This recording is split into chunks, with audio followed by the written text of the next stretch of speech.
So maybe we can get started with the prayers and the meditation, and I suppose other people might join as we go along.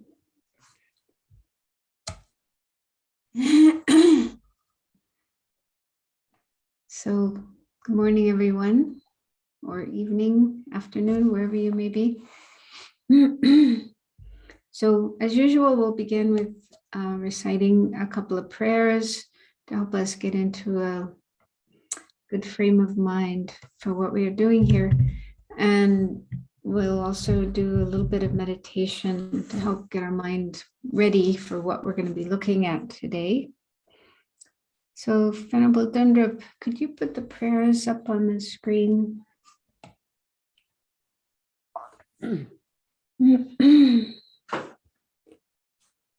So the first is the prayer of refuge and Bodhichita. Here we take refuge in the Buddha, the Dharma, his teachings, and the Sangha, those who follow this path. And we generate the altruistic intention to become a Buddha ourselves, to help all sentient beings. So if you're not comfortable reciting the prayers, that's fine. You can just contemplate and do your best to have a positive state of mind for what we're about to do. And also, it's good when reciting prayers like this to imagine that we are in the presence of the Buddha. That's actually the case, because the Buddha is always with us, around us, wherever we are, whatever we're doing, in the sense that Buddha's mind is aware of us and has compassion and love and is completely dedicated to helping us as well as all other living beings. So Buddha's mind is always there, ready to help us. So it can be helpful to visualize or imagine the Buddha in front of you. And you can imagine many other Buddhas and Bodhisattvas around him as we recite these prayers. And also feel that we're doing this not just for oneself, this one person who I am, but for the sake of everyone else, all living beings. So many beings are suffering every day. We hear in the news of very sad, tragic stories of suffering. So every being has suffering, and we can't right now help all of them directly, but by including them in our thoughts and in our prayers, for example, when we're doing these prayers, that is a way of helping them. And then generating the wish to become enlightened, actualize our potential. We have the potential to become enlightened. And so starting to go in that direction is also beneficial for others, because it will enable us to more quickly develop the positive qualities, the enlightened qualities with which we can be more and more beneficial to others. So this is something we can do for all living beings.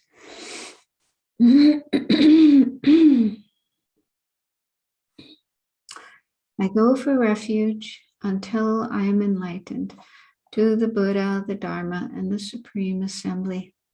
By my practice of giving and other perfections, may I become a Buddha to benefit all sentient beings. I go for refuge until I'm enlightened to the Buddha, the Dharma, and the Supreme Assembly. By my practice of giving and other perfections, may I become a Buddha to benefit all sentient beings. I go for refuge until I'm enlightened to the Buddha, the Dharma, and the Supreme Assembly.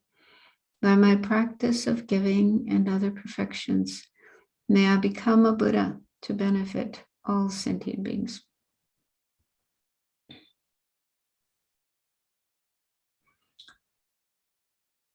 May all sentient beings have happiness and the causes of happiness.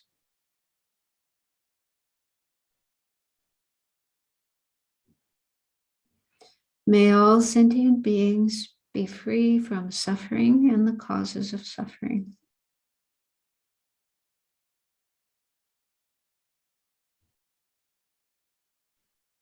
May all sentient beings be inseparable from the happiness that is free from suffering.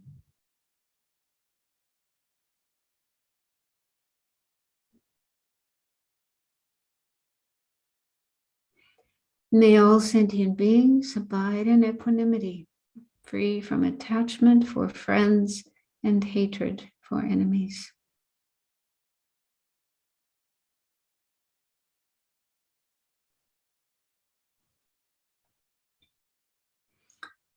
And then the 7 limb prayer. These are practices to build up positive energy or merit and decrease or clear away negative energy from our past karma and afflictive emotions. Reverently, I prostrate with my body, speech, and mind. I present clouds of every type of offering, actual and imagined. I declare all my negative actions accumulated since beginningless time and rejoice in the merit of all holy and ordinary beings. Please remain until the end of cyclic existence and turn the wheel of Dharma for living beings. I dedicate my own merits and those of all others to the great enlightenment.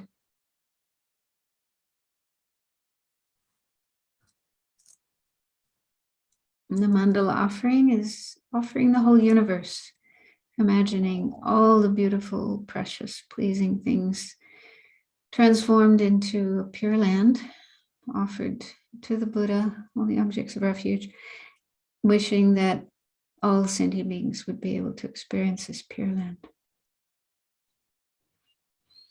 This ground anointed with perfume, strewn with flowers, adorned with Mount Meru, 4 continents, the sun and the moon. I imagine this as a Buddha field and offer it. May all living beings enjoy this pure land. Idam Guru Ratna Mandala Kam Niratayami. Now let's recite the Buddha's mantra a few times, and you can imagine light and nectar flowing from the Buddha into yourself and filling your body and mind and purifying all negative energy of the body and the mind, blessing your mind so that all the positive qualities can grow, qualities like compassion, love, wisdom, and so on, get nourished, watered by this light so they can grow more and more, greater and greater, stronger and stronger. Tayata Om Muni Muni Maha Munaye Suha. Tayata Om Muni Muni Maha Munaye Suha. Tayata Om Muni Muni Maha Munaye Suha. Tayata Om Muni Muni Maha Munaye Suha. Tayata Om Muni Muni Maha Munaye Suha. Tayata Om Muni Muni Maha Munaye Suha. Tayata Om Muni Muni Maha Munaye Suha. Tayata Om Muni Muni Maha Munaye Suha.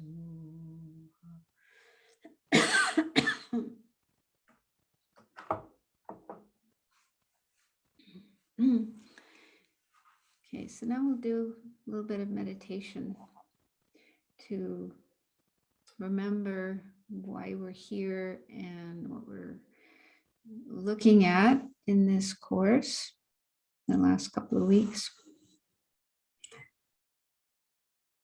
And first of all, really try to make sure your motivation for being here, participating in this course, listening to this talk, doing this meditation is an altruistic one. So open your heart, your mind, beyond yourself, your own wishes, needs, concerns. I mean, of course, we do need to take care of ourselves, but it's good to expand our mind and think of others as well. They need help. They want to be happy and don't want to suffer, just as we do. And the whole purpose of the Buddha teaching is to help all living beings, not just oneself. So it's good to try to match that attitude and think that we're participating in this session, not just to ensure our own happiness, well-being, freedom from suffering, but that of all living beings. So inspire to develop your good qualities, your potential, so that you can be more and more helpful to other living beings and eventually reach enlightenment, Buddhahood, to be able to help all living beings in the best possible way.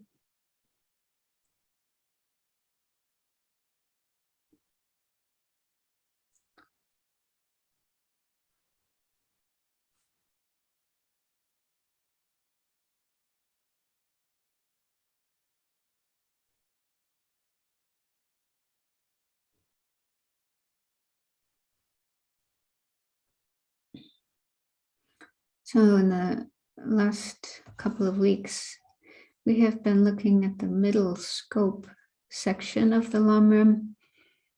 And basically this is about looking at samsara, or cyclic existence, the situation that we are in. As long as we're not enlightened, we haven't reached enlightenment or liberation. And we need to see that samsara is a very unsatisfactory situation. It's full of problems and generate the wish to free ourselves from samsara. So we sometimes use the expression in samsara. We are in samsara. And this can give the impression that the samsara is something out there and we are trapped in it. However, the real meaning of samsara is our aggregates, in other words, our body and mind,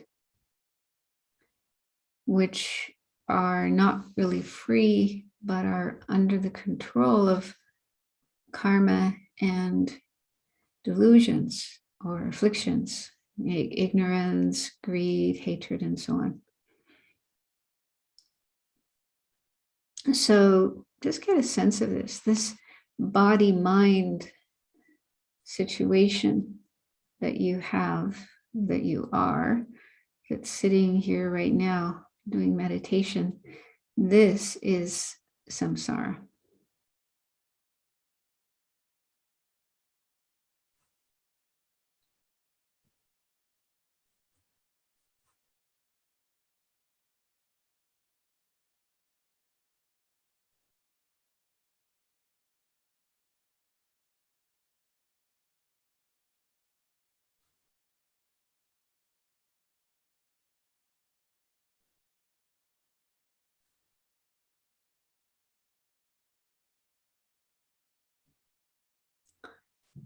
So the main reason we're in samsara, that our body and mind are trapped in samsara, not free, the main cause of this is ignorance, not seeing things as they are, but seeing things in a mistaken way, especially thinking there's an I a me, a self that exists from its own side in a very real, intrinsic, independent way. And we also have that view about everything else, all other people and beings and things. So we see everything in a wrong way, in a mistaken way. And that's the root of samsara, the main thing that keeps us in samsara. So this ignorance is very deep and also very subtle. So it's hard to work on. But we also have other attitudes, other states of mind that are incorrect and that cause us problems. And some of these are easier to recognize and deal with. For example, thinking of things as permanent when in fact they are impermanent. So impermanent means subject to change, changing all the time, not staying the same from one moment to the next.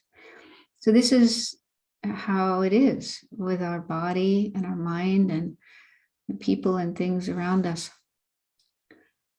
But let's just focus on our own body and mind right now. So our body and mind are constantly changing. They don't stay the same from one moment to the next. And as they change, in particular our body, it's getting older and older, and eventually it will die. It will go out of existence altogether. So this is the reality. This is what's happening. And yet we tend to be blind to it. And we tend to have this attitude of thinking we're permanent, thinking we're going to last forever. And then we get surprised and even shocked when changes happen in our body, or we're diagnosed with a terminal illness, or someone we know has that experience. So that shows we don't really understand the reality of impermanence. Just check to see if that's true or not.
Another misconception that we have is thinking that our body and mind are wonderful, are enjoyable, a source of lasting happiness.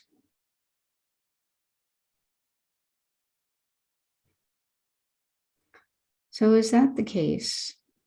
Or do our body and mind give us trouble? For example, sickness, pain, discomfort in our body,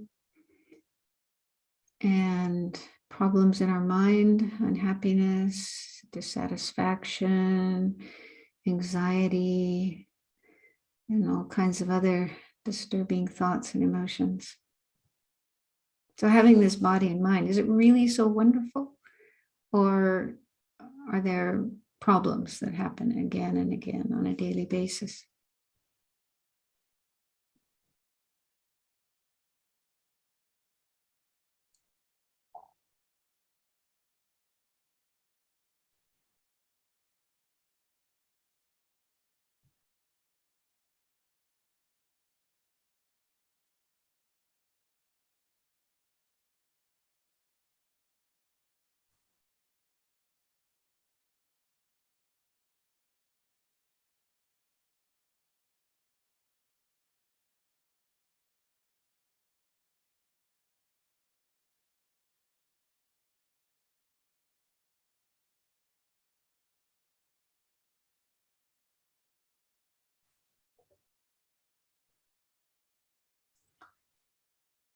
So thinking of our body and mind as permanent rather than impermanent, thinking of them as wonderful, fantastic, a source of happiness, when in fact they're sources of lots of problems.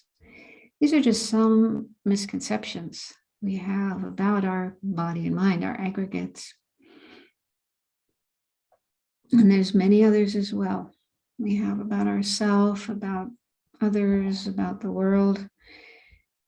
So it can be disturbing to hear about this, shocking even, but we do need to do it. We need to go through this process of recognizing that, yeah, our mind has a lot of mistaken thoughts and ideas and attitudes. Because if we don't recognize that, we won't be able to clear them up. They'll just continue.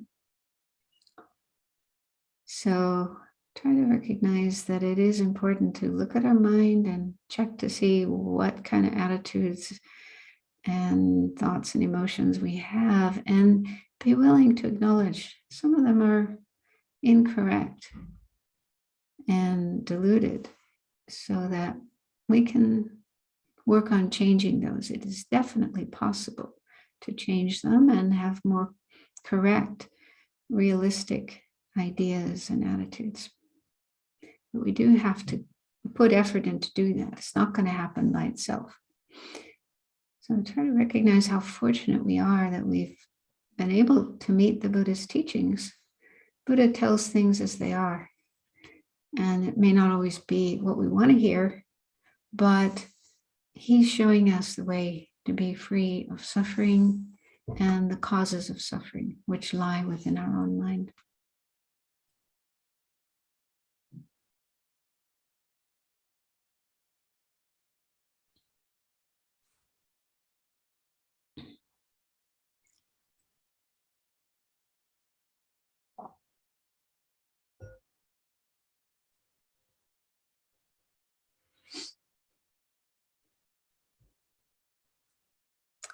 Okay, so you can open your eyes, and then we'll do. Could you put the slides on the screen?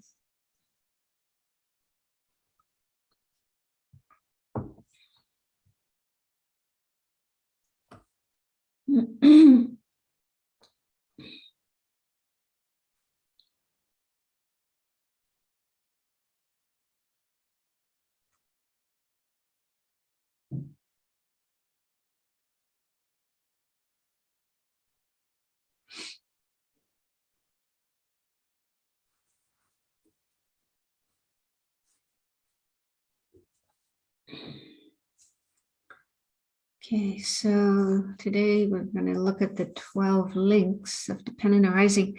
But before we do that, the first slide talks about these 4 wrong conceptions or distorted conceptions about our body and other things in samsara, other samsaric phenomena. So I think normally this isn't mentioned in the Lam Rim. It's mentioned in other philosophical texts, but it's very helpful to look at these and check to see if we have them in our mind or not. So the first one is believing that impermanent things are permanent. Impermanent means changing, not staying the same, but constantly changing. So that's the case with our body and our mind and all the things around us. So these things are actually impermanent, changing all the time. But we tend to not see that and instead see things as permanent, unchanging, as if they're going to last forever. And so we can recognize that we do have that distorted conception when some change happens, especially a change that we don't want, like somebody dies, or there's a horrible fire, like what's happening now all over the western part of the country. So these are changes that happen that we don't want, and we may feel upset. Oh, why is this happening? This shouldn't be happening. So having that kind of reaction to change shows that we don't really accept the changing nature of things, and we want things to stay the same the way we want them to be. Right?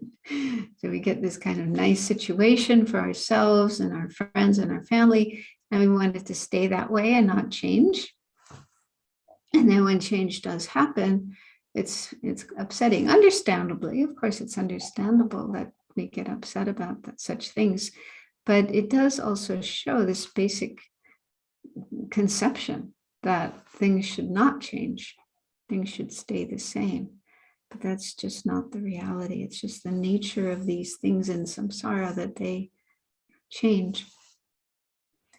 Number 2 is believing that unsatisfactory things are pleasurable. So again, we can see that with our body. Our body is unsatisfactory. It's not completely wonderful and fantastic, and every minute, every second, it's just full of pleasure and enjoyment, but there's lots of problems, lots of aches and pains, and we get sick and get cold and hot and hungry and so on and so forth. So, there's almost every day, so many experiences that are unsatisfactory with our body. And again, we tend to be blind to that and think, oh, the body is so wonderful. And, why doesn't it always do what I want it to do? Why isn't it always the way I want it to be? Well, it's just the nature of samsara. If you have a body, a samsaric body, it's going to bring you problems. It's just its nature. And so to think it should bring nothing but non-stop, everlasting pleasure and happiness is simply not realistic. That's a mistaken idea. And number 3, believing the unattractive to be attractive. So again, if we think about our body or somebody else's body, when we see an attractive body, we tend to think, wow, look at that person, look at that body, so wonderful, so fantastic. But is that really true? Is it really, truly attractive? It's a bit like you may have had this experience of going into the supermarket and seeing some item on the shelf and picking it up. It looks really delicious, really wonderful. And you think, wow, this looks really good. And you think about buying it. And then you turn it over and you read the list of ingredients. And you find out that, it's full of all kinds of unhealthy things and chemicals and preservatives. And then you just feel, yuck, I don't want this. And you put it back. So it's kind of like that with our body. Any body, your body, somebody else's body.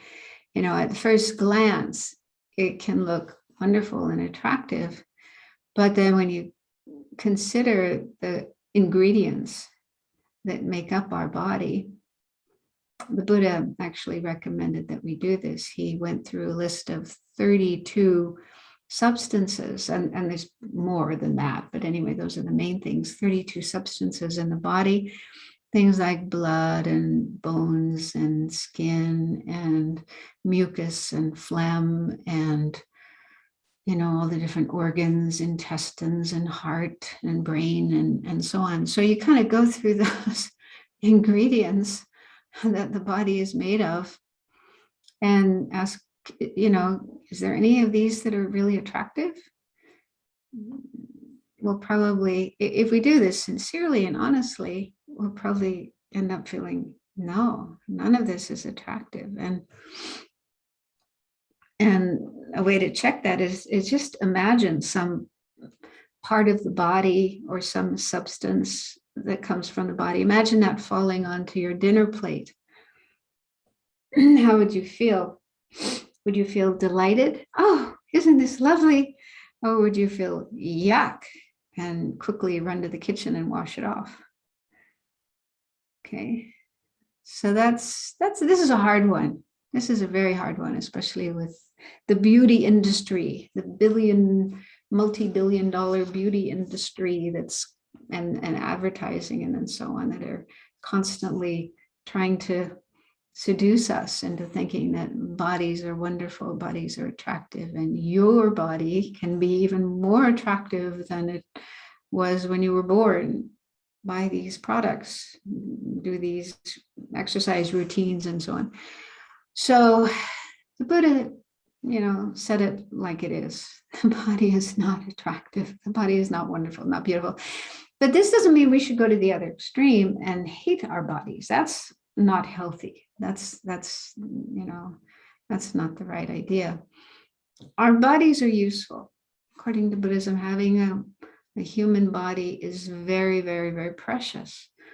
Not because it's wonderful and beautiful, but because with our body, with this human body, we have the chance to learn the path, the Dharma, and put it into practice and create the causes for higher states of mind, Buddhahood, liberation, at least fortunate rebirths in our future lives.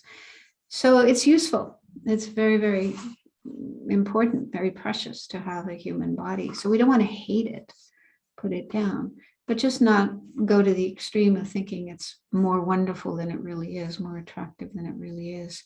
So this is a really helpful method for overcoming attachment, especially lust. And then the fourth one is believing what lacks a self to have a self. So this is more difficult, more subtle, but we tend to have the feeling that this body-mind combination that we have, there's a real self, inherently existing, independently existing self, I, me, somewhere inside of this that's running the show, directing the operations like a boss or a CEO. So it seems like that. That's what appears. But is that really the case? This is something we need to investigate. Does that kind of self exist or not? So these are really helpful. And we don't have time to go into them in depth. But if you're interested and you want to learn more, there's this book called Open Heart, Clear Mind by Thubten Yeshe, published by Snowline. It's been around for more than 30 years now. Very, very nice book. And chapter 2 of this book, which is entitled Taking the Ache Out of Attachment, goes through these 4 misconceptions and talks about them in a very practical way, how they operate in our life, and then how we can work on them. And speaking of that, there was a question someone had sent in about attachment. So the question was, how can we enjoy life without attachment? It seems sometimes that according to Buddhism, it isn't possible to be happy since it will sooner or later lead to attachment. No, that's not true. It is possible to be happy without attachment.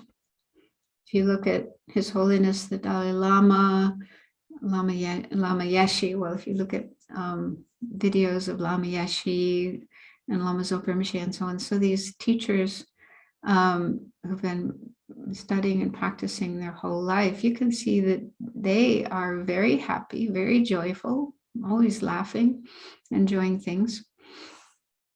And it's not with attachment. So it's not that happiness and attachment always go together. But for us, it is hard because attachment is such a deep habitual tendency. So whenever we have some pleasurable experience, it's very hard for us to enjoy pleasure and not have attachment.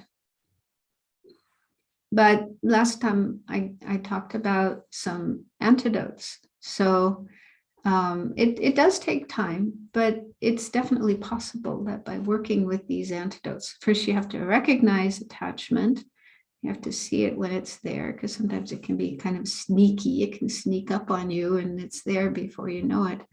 So we do need to be mindful, watch our mind, be honest with our mind, because that's another thing that happens. We sometimes aren't willing to acknowledge that we have attachment when in fact we do. So if you're denying it, then that's not gonna change. So so we need to recognize it, acknowledge it, see that it's false. So that's another thing. We have to recognize that attachment is harmful, faulty, and want to work on it. And then working on the different antidotes that I mentioned last time. So we'll notice it does decrease, and we can learn to still enjoy things without having attachment coming up. Also, I came across an explanation of 4 different kinds of happiness in a book by Aya Kema, who she passed away, but she was a German Buddhist nun in the Theravada tradition and was a teacher and wrote a number of books. And in one of her books, she mentioned 4 different kinds of attachment, 4 different kinds of happiness that were taught by the Buddha. And I found that really helpful, because it isn't the case that all happiness is the same. All happiness is equal. It's not true. So one kind of happiness is what we could call sense pleasures. So that's what most of us know as happiness. When we see beautiful objects, we hear pleasant sounds like nice music, we smell nice odors like perfume or flowers. We taste delicious foods or drinks. And then with our body, we have pleasant sensations, having a massage, or being warm when it's cold outside, or cool when it's hot outside, and so on. So those are our 5 senses, and 5 physical senses. And we also have the 6th sense, the mental sense, which includes all of our thoughts and our memories and our dreams and our fantasies and so on. So with our 6 senses, whenever we encounter some pleasant object, attractive object, we have a feeling of pleasure. Okay, so that's one kind of happiness, but it's the lowest form of happiness. It's very impermanent, very transitory, doesn't last very long. And that's the one we tend to get attached to and grasp at and want more of. And much of our time is spent trying to get more of that kind of happiness, that kind of pleasure. But that's not the only kind of happiness. The second kind of happiness, she called it, I think, Deva Happiness. Deva is, maybe we could call it divine happiness or spiritual happiness. I prefer that word, spiritual happiness. So this is happiness that comes from cultivating positive states of mind, like loving kindness, compassion, altruism, equanimity, and so on. So when we work on having more of those kind of thoughts and attitudes towards others and actively practicing them in our life, that brings another kind of happiness, which is deeper and more stable than the first kind. And it's also more altruistic. It's more about others rather than the first. The first one is more about me, my pleasure. I want to have as much pleasure as possible. So it tends to be very self-centered. Whereas the second kind of happiness isn't so self-centered. It's more altruistic, more concerned about others. So we all have those kinds of experiences, at least sometimes. So you can compare for yourself which one is more satisfying, more pure. And then a third type of happiness is the happiness that comes from meditation, specifically concentration. when we train our minds to stay focused or concentrated on our object of meditation, whether it's the breath or whatever,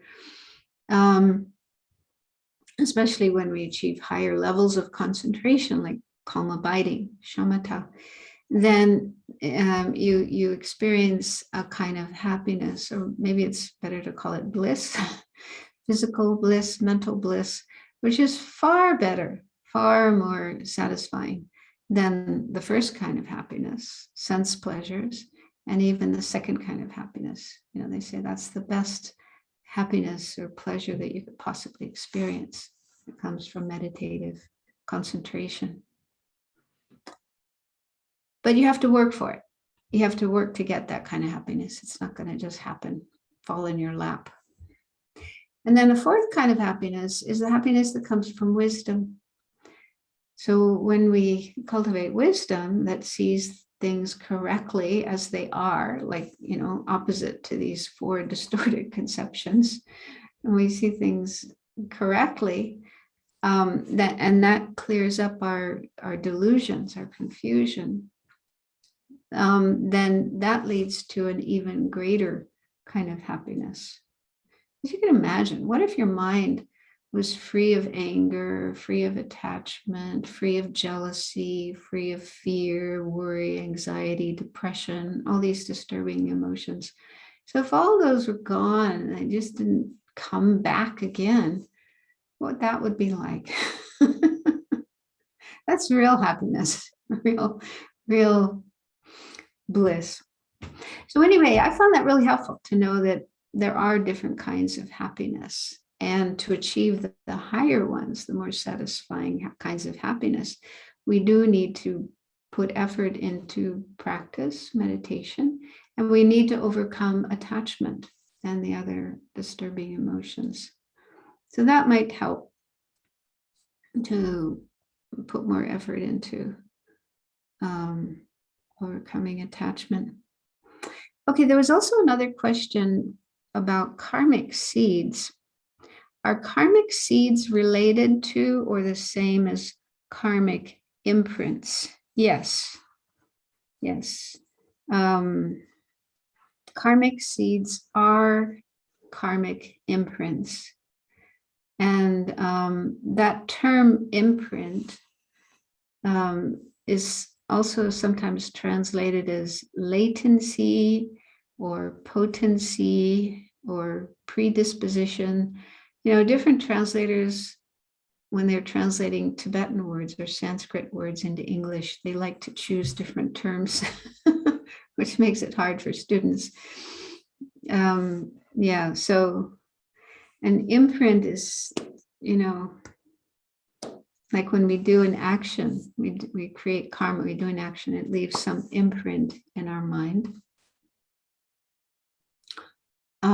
So imprint is one word we can use, but they also talk about seeds. But when we use the word seed, we shouldn't think of something physical, like usual seeds. Karmic seeds are not physical things, material things. They don't have shape or size or color. Okay, so they're more subtle, these things in our mind. A potency might be a better way of thinking of it, as a karmic seed has the potency or the potential to give rise to an effect, like a rebirth or other kind of experience. But the term imprint, just to make things complicated, karmic seeds are karmic imprints, but the term imprint can be used for other things as well. So not all seeds are imprints, but not all imprints are seeds. It's a bit like the relationship between dogs and animals. Okay, so all dogs are animals, but not all animals are dogs. There are other animals that are not dogs. That was similar with seeds and imprints. Seeds are imprints, but imprints can refer to other things as well. But we don't need to go into that. So another part of this question was, What can we do to ensure that destructive seeds do not ripen? Well, to completely get rid of our seeds of karma, like our bad karma, we have to gain a direct realization of emptiness. That's the only thing that will totally wipe out or clear out the seeds of our karma. But in the meantime, we can do the practice of purification with using the 4 opponent powers. And I did talk about that previously in class number 8, the talk number 8 that we did on the 20th of May. I didn't go into it in great detail, but you can find lots of resources in the FPMT or my book, How to Meditate. There's a whole chapter on how to purify with the 4 opponent powers. So using the 4 opponent powers can stop seeds of destructive karma from ripening, can kind of put a freeze on them so they don't ripen. Or another thing that can happen is they may ripen, but they will ripen in a less terrible way.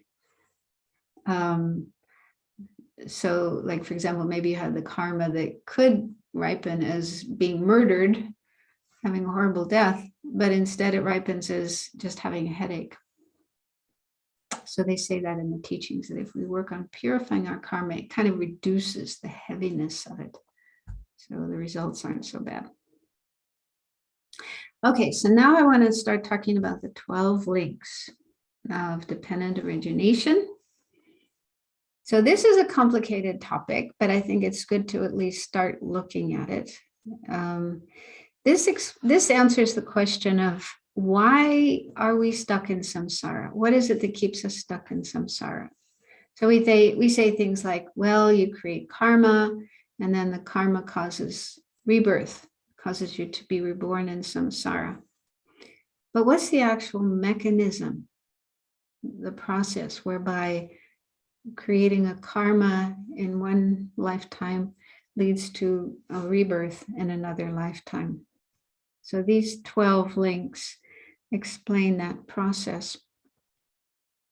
And sometimes they're called dependent origination or dependent arising. It's, again, just a different translation. So dependent arising or dependent origination simply means that things occur because of causes and conditions. They don't stand alone.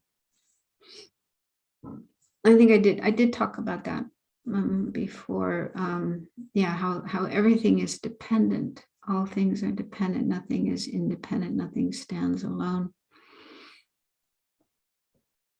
So when the Buddha was meditating before attaining enlightenment, he gained insight. He was looking at his own mind, his own experiences, and he recognized these 12 things that occur in one's experience and keep one stuck in samsara, taking rebirth in samsara again and again and again.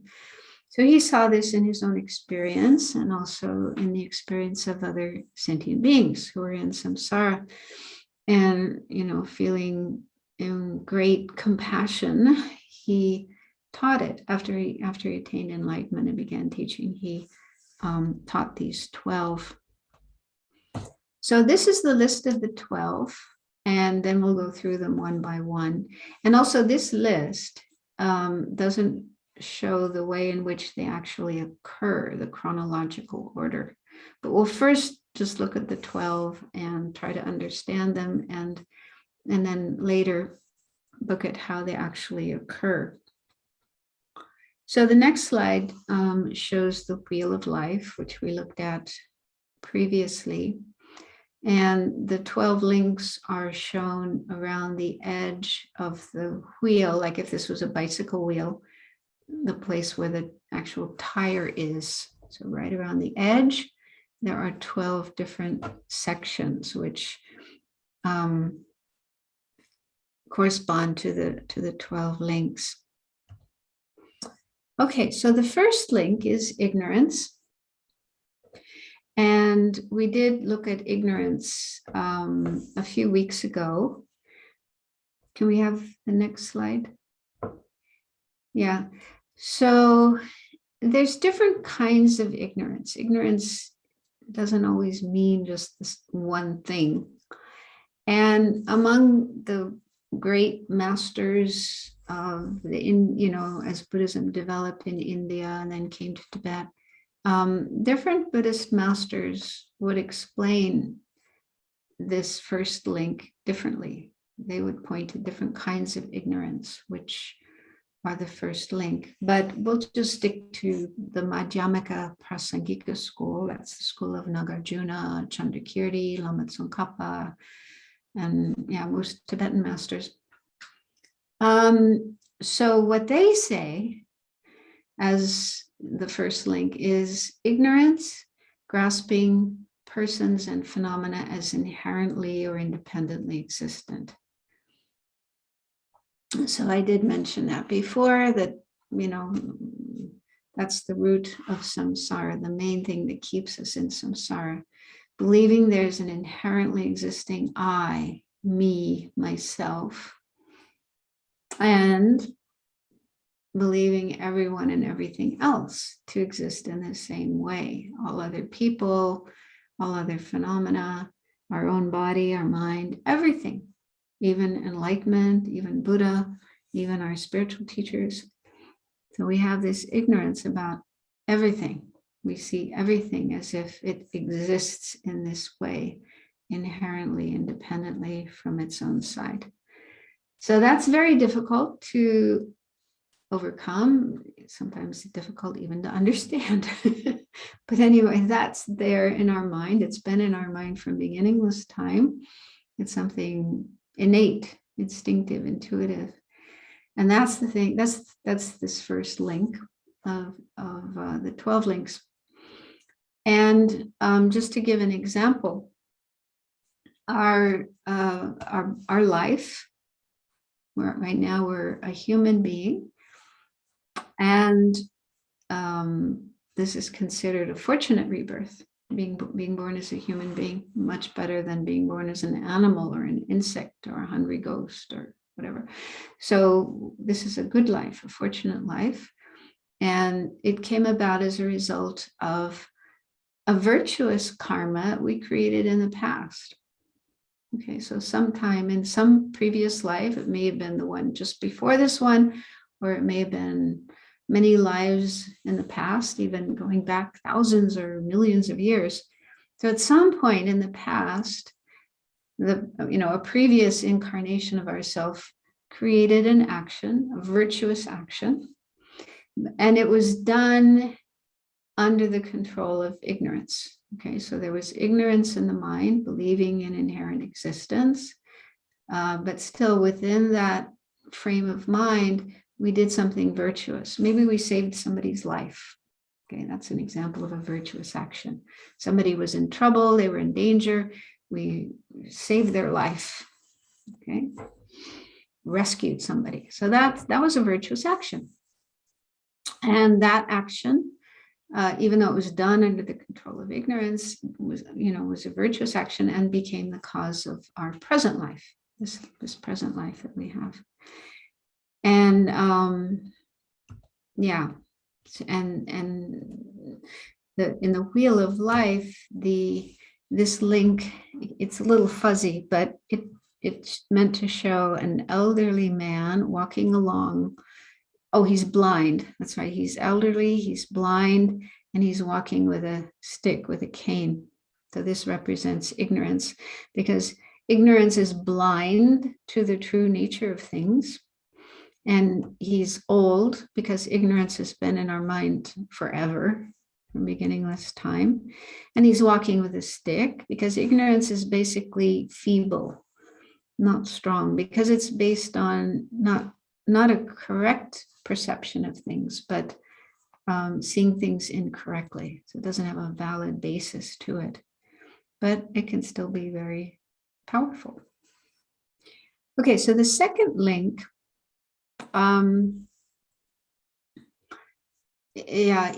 there's different translations for it. Some call it compositional factors, karmic formation, Here I'm calling it formative action.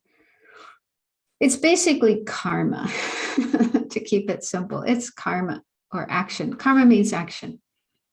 Okay, so this link is action or karma that is done under the motivation of ignorance, within the frame of mind of ignorance. So with ignorance in our mind, seeing oneself and everything else is inherently existing, we do actions, we create karma.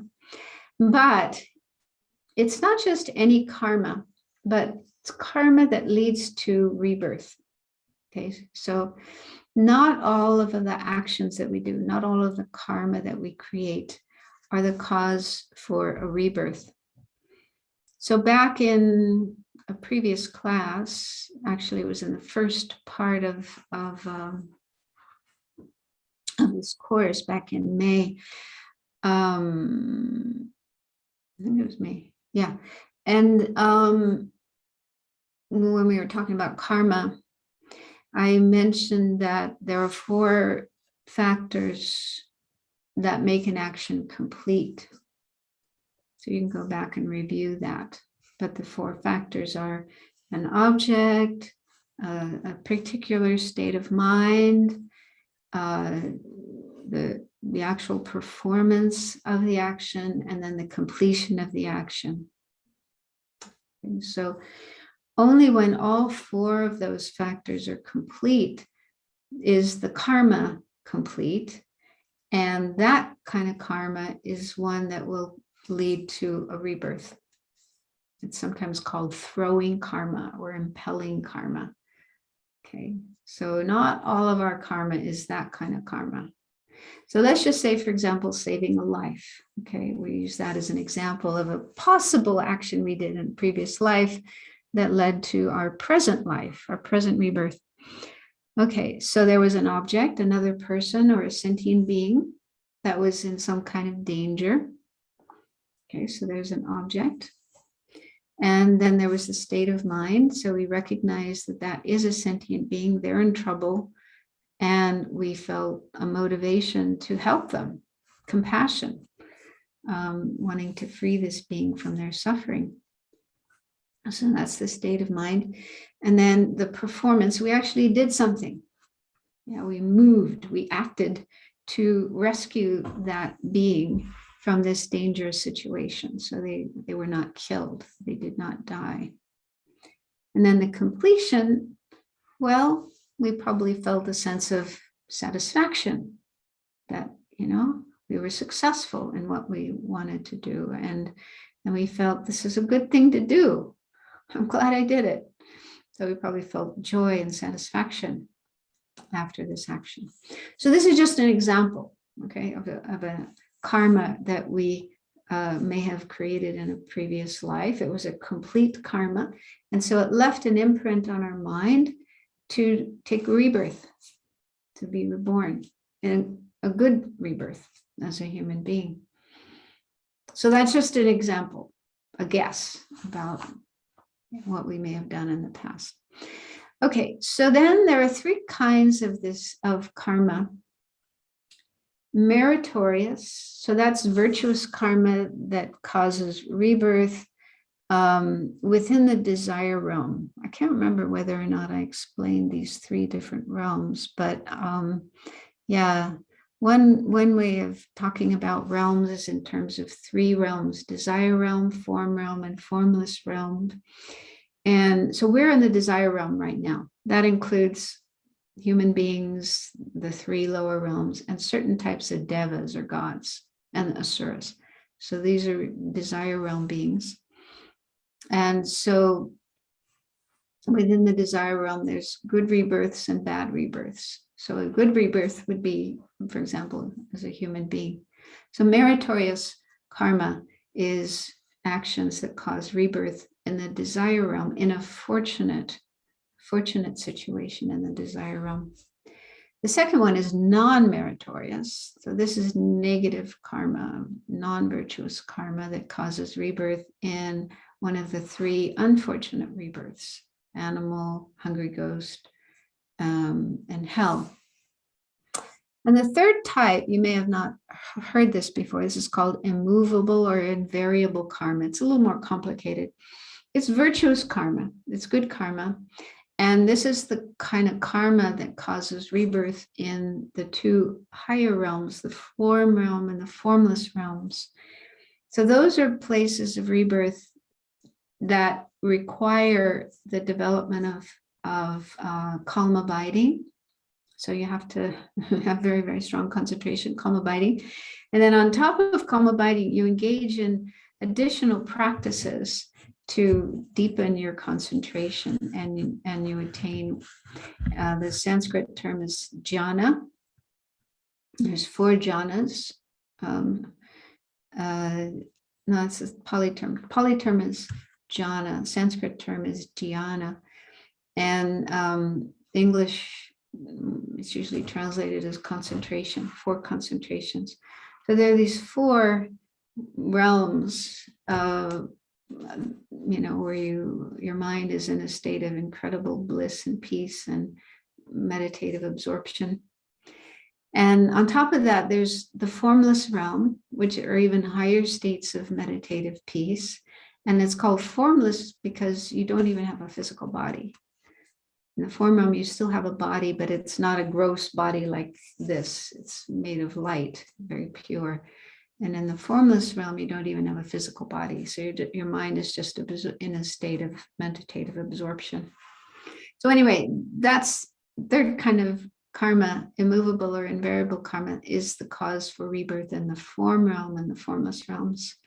The reason it's called immovable is because once you've created that kind of karma, it cannot change to another kind of karma. It cannot change to, karma that would cause another kind of rebirth. It's definite that it will cause a rebirth in that particular realm. Whereas the other kind of karma can change. It said that, you might have the karma to be born as a human being, but it could change. There's some story about a guy who just before he died, he saw an elephant and he thought, wow, look at that wonderful elephant, that beautiful elephant. So he was actually about to be born as a human being in his next life. But because of, this desire or this attachment to the elephant came up, and then it caused him to be born as an elephant in his next life. So it's, the first 2 kinds of karma can change depending on different circumstances. So anyway, just to keep it short and simple, this second link is karma, action that is strong enough, powerful enough to cause a rebirth within samsara, in one of the different realms of samsara. Okay, so the next third link, it doesn't matter. Yeah, in the Wheel of Life, the second link is, it shows a man creating pots, like a potter, making lots of different pots. So, it's just an illustration of how we're constantly creating karma to take rebirth in different realms of samsara. Okay, so the third link is consciousness, but it doesn't mean all consciousness. So we actually, consciousness, it can also be called mind, and we have many, many different aspects of our mind. So it doesn't mean all of the different aspects of our mind, but rather a specific mind. And there's 2 divisions of this one. The first is called causal consciousness, and that's the specific moment of consciousness on which the karmic potential for a rebirth is placed by a formative action, link number 2. Okay, so we have ignorance, link number 1. We do an action, link number 2. An imprint of that action, that karma, is placed on the mind, the consciousness at that moment. Okay. And then that imprint, if there's no countermeasure, like, good karmic imprints can be destroyed by anger, negative karmic imprints can be cleared away by or at least reduced in intensity by doing purification. But if there's no countermeasure, that karmic imprint stays in the mind. It's not permanent and fixed. It's still an impermanent phenomenon. It undergoes changes, but nevertheless, it stays in the mind as the mind moves and changes and goes on into the future until some time in the future, which could be next life or some later life, when the conditions come together for it to ripen and cause its result. And then the second type of consciousness is resultant consciousness. And that is the first moment of consciousness in the new rebirth. So, having created like going back to the example I used before of our present life. So in some previous life, we did a virtuous action. We saved somebody's life, maybe. That left an imprint on our consciousness, which, was carried by the consciousness over time, maybe many lifetimes. And then it finally has a chance to ripen in the form of our present life, this new rebirth. Okay, so the very first moment of our new life, which actually takes place in the womb at the time of conception, so the consciousness at that moment, the very first moment of consciousness, is this second one, resultant consciousness. Okay, so having done that virtuous action in a previous life, we now got the consciousness of a human being in this present life.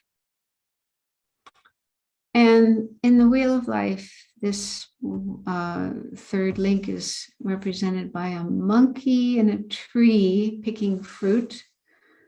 So a monkey is a very restless animal, always active, always busy, and similar to our mind, which you can notice when you're doing meditation. It's just so busy, always running after things and doing things.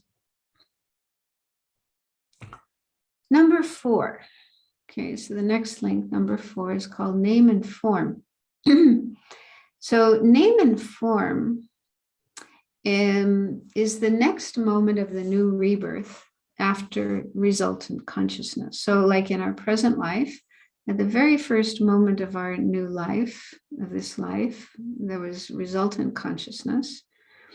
And the very next moment is name and form. So name and form refer to the 5 aggregates, which is another way of saying our body and mind. So our body is the form aggregate, and then the other 4 aggregates are mental aggregates. Okay, so the term name refers to the 4 mental aggregates, which is just the mind, basically our mind, and form refers to our body. At that moment in time, it's just an embryo. It's just, actually, I think it's called a zygote, fertilized egg. Yeah. So it starts off as this very, very, very tiny little fertilized egg, but then that gradually develops in the womb and takes on the shape of a human body with a head and arms and legs and so on. So that very first moment of this fertilized egg with a consciousness inside, there is consciousness there according to Buddhism. That's the meaning of name and form. And in the Wheel of Life, it's depicted by a boat containing 4 people. So the boat represents our body. It's like the shell, like the vehicle for our mind, in which our mind and the 4 different aggregates of the mind in which they live and travel through life. Okay, next. We won't be able to get through all 12 today, but we'll do as many as we can. The 6 sources. So the 6 sources refer to our 6 sense powers related to our 6 senses: eye, ear, nose, tongue, body, and the mental sense power. And we need these 6 sense powers in order to be able to experience 6 different types of objects: visual objects, sounds, smells, tastes, tactile sensations, and then mental objects. The mental objects can be just about anything. You can think of, visualize, imagine, dream, remember, all different kinds of things.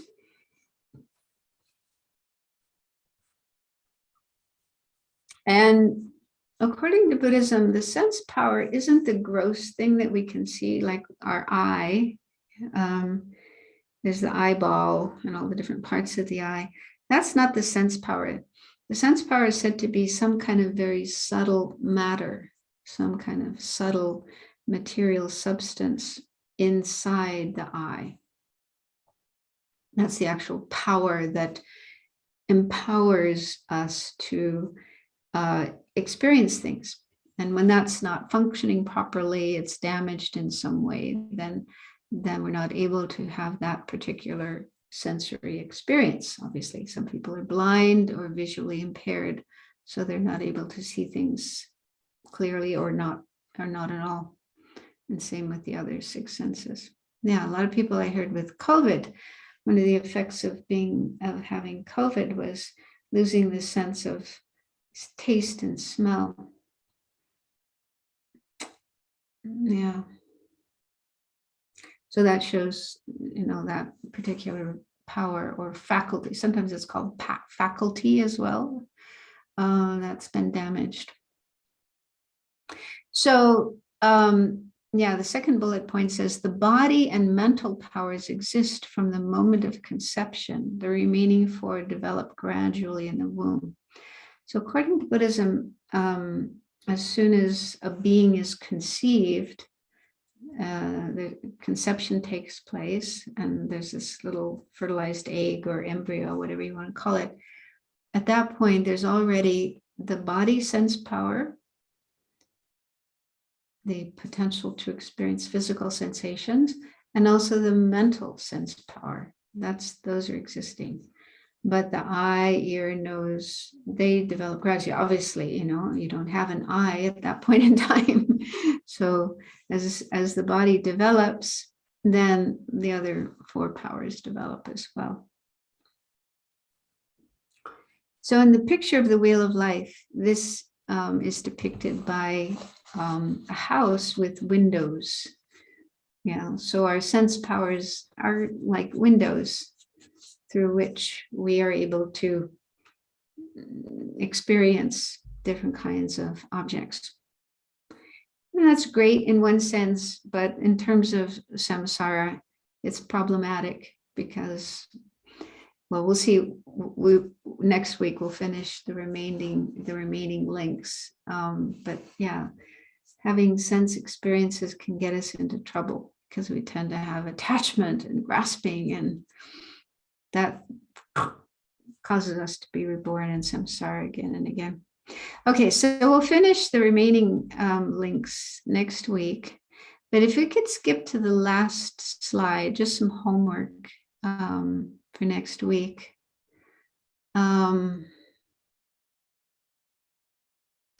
Yeah, so I've asked Venerable Dundrup to put on the materials page this article by Venerable Tenzin Gyatso, an American monk studying at Sarah. He wrote an article called Personalizing the 12 Links. It was in Mandala magazine, online version some time ago. So it's a very nice, maybe easier to understand the 12 links, personal point of view. So that's available. So read that, and that'll hopefully help you understand the 12 links better. And then secondly, review the 12 links. Well, we haven't done all of them yet, so just review the 5 that we've done so far to try to understand them better. And then do some meditation on these 4 distorted conceptions we had right in the beginning, on the first slide.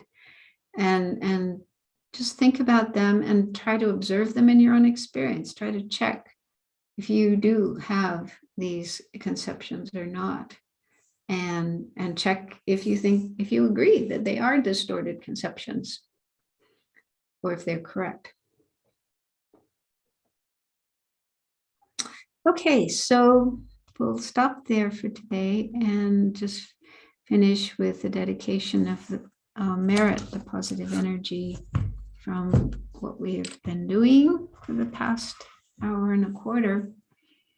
So even though learning the Dharma is sometimes challenging, a lot of ideas, and some of them we don't understand very well, so we may get frustrated, but it's important to appreciate that we do create positive energy, just making the effort, just trying to learn the Dharma. And slowly, the more we listen and read and think about, then understanding comes. So it's very, very beneficial, especially doing it with a positive intention, an altruistic intention. So feel confident we have created some merit, some positive energy.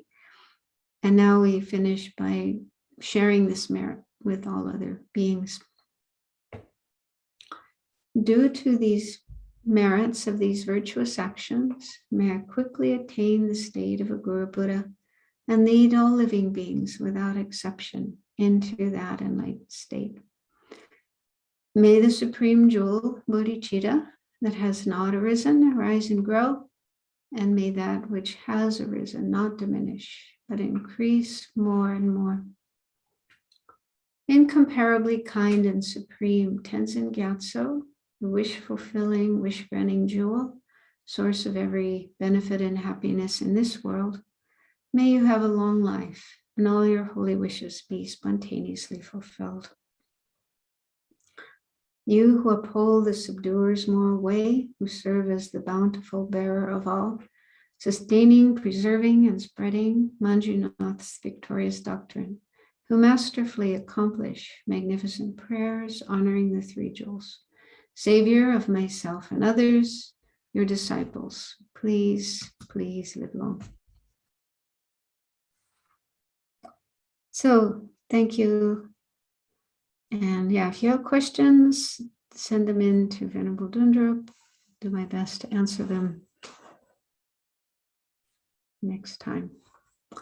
Have a good week. Thank you, Venerable.